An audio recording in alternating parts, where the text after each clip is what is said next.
Now, when it comes to Kendrick Lamar and Young Thug, well, now if you are ready to see how rap's newest full-time clown and co-leader of the Legion of Lame just took whatever was remaining of his hip-hop career and just threw that thing in the trash after hearing what he has just said about Kendrick Lamar and everything he has done.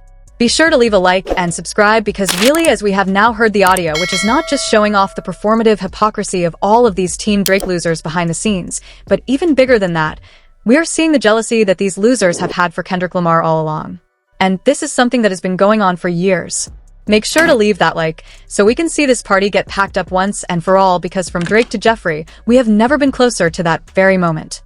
And well, this is all because of the stupidity of none other than Young Thug, who's messed up so bad as now, not just behind the scenes or with speculation or sneak disses, but with definitive cold hard proof, where we are hearing Young Thug speak on the phone. Well, we know now how he doesn't just feel about any particular rapper, but he has spoken on none other than the king of the genre in Kendrick Lamar. And also, Baby Keem gets called out here, which we will get into that seemingly as well. But listen now, from the anti-Kendrick hate to the Drake praise, there is so much happening here. And really, Young Thug goes on such a long tangent that we are just going to have to take a listen to the highlights of this to give it its proper context. And well, with this, here are the highlights of Young Thug complaining about how Kendrick Lamar would not hop on his 2023 album, Business is Business, and seemingly decline doing a feature, which for somebody that you're dissing and act like has no power, it's really weird to then go ahead and act like this. That's why there'll never be bigger than Drake, ever in life. You know what I mean? Like Drake change. I mean, they can take care of their family because of butter. Just like straight looking with you. Kendrick got put it on. Y'all, you're a superstar. You don't ran up you a few hundred M, but you ain't put nobody on though. You see what I'm saying? You ain't even put Keem on. Cause the him doing ain't really doing that. Keem ain't big. Keem love hell. Man, can't sell no ticket. Watch out. Like, man, watch out. I truly believe you do a song with me, Wham, Dirt, Moneybag, Savage.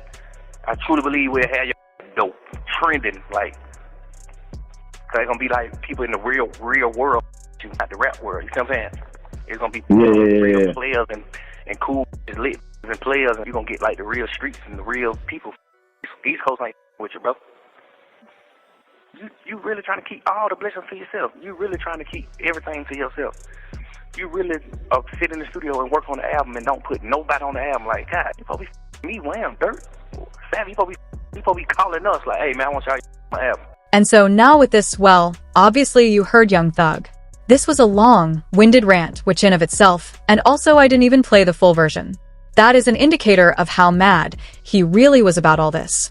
But really, what I do have to say is I love when people act like Drake is bigger than Kendrick, which is exactly what loser Jeffrey did here. Although then, of course, while saying this, he is begging and crying over not getting a Kendrick feature. And well, at the same time, he had not one but 2 Drake features for this album, which also did come with a music video. But even with support from the quote-unquote bigger artist who is always putting and helping people on, this record still did less than 100,000 copies, and you had to get fake streams within that number to already boost up the lackluster numbers in of themselves. And I say all of that to say, when we really look into this rant from the Rat, there is a lot that he tried to throw on Kendrick and put on him to make him act like this bad force for hip-hop who is not putting on the culture or doing anything good for anybody. I have some news to break to Young Thug. Maybe Kendrick is not working with you and your little buddies because you are not good for hip-hop. But seriously, this narrative of Kendrick not putting people on, it is such a ridiculous one that I don't even think we need to entertain, because even before something like GNX, where of course Kendrick did this, I mean, everybody on TD became the stars that they did alongside Kendrick, just boosting the label's profile up as a whole.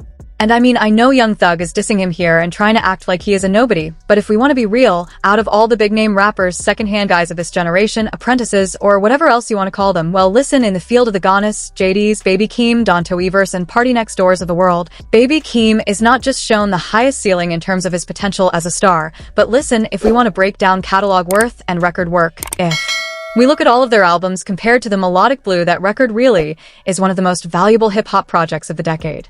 And to be honest, any single person in the music industry would rather have a stake in that album than any single thing that Young Thug has done. And so with this, even back then for this call, which was in 2023, this was a bad take because Baby Keem showed all through the Melodic Blue and Big Steppers era that he is a real star. And whenever he does come back out, I'm sure everyone will regret ever speaking against him, because even if we compare their first week numbers without any bots, Baby Keem pretty much did the same thing that this record did as a whole. And he didn't have anywhere near the support or the gimmicks to try and boost it up. And now beyond calling out Baby Keem, of course, where everything really takes off here is when Young Thug is talking Kendrick versus Drake before all of the back and forth happened as a whole. And for loser Jeffrey, once again, while trying to act like Drake was putting on all of these people is just a lie when we know that the streaming farms was doing the work and they couldn't even do that for you. I mean, once again, when you hear his rant and hear Young Thug trying to say that him, Lil Durk, and Lil Baby are the real superstars of rap, and Kendrick should be honored to work with them because they are the best, and it will make him look cool, and then real people will be listening to him once again. Well, really, when you hear something like this, you find out every single thing that you need to know, which is that for Kendrick Lamar, who is a lyrical rapper who raps like he has a brain, and who never conformed to the trends, these guys hated and despised him for being authentic so much. And even while praising one side of him and wanting him on a record because they understand his market power and worth, you can see how they are treating him like he's the one who doesn't understand rap. Meanwhile, in actuality, well, we all knew the ones who were making the genre worse were these losers all along. And really, just hearing Young Thug talk about Wham, Durk, and Moneybagg Yo like they are Wu-Tang, EPMD, or Mobb Deep. I mean, as a rap fan, it does make me angry in a lot of ways to just see how these guys who grift the art form and just ruined it in a lot of ways. And had there not been a Kendrick Lamar, the genre of rap would be over within the next few years. Just try to act like the weird thing that they created is the status quo.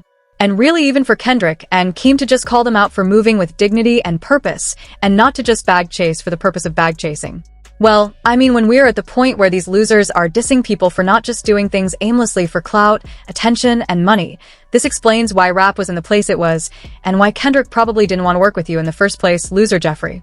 And I mean, while we knew that these were the conversations that probably were going on behind the scenes for years at this point, just to hear them in full and see how these losers are really thinking, it is a whole different thing.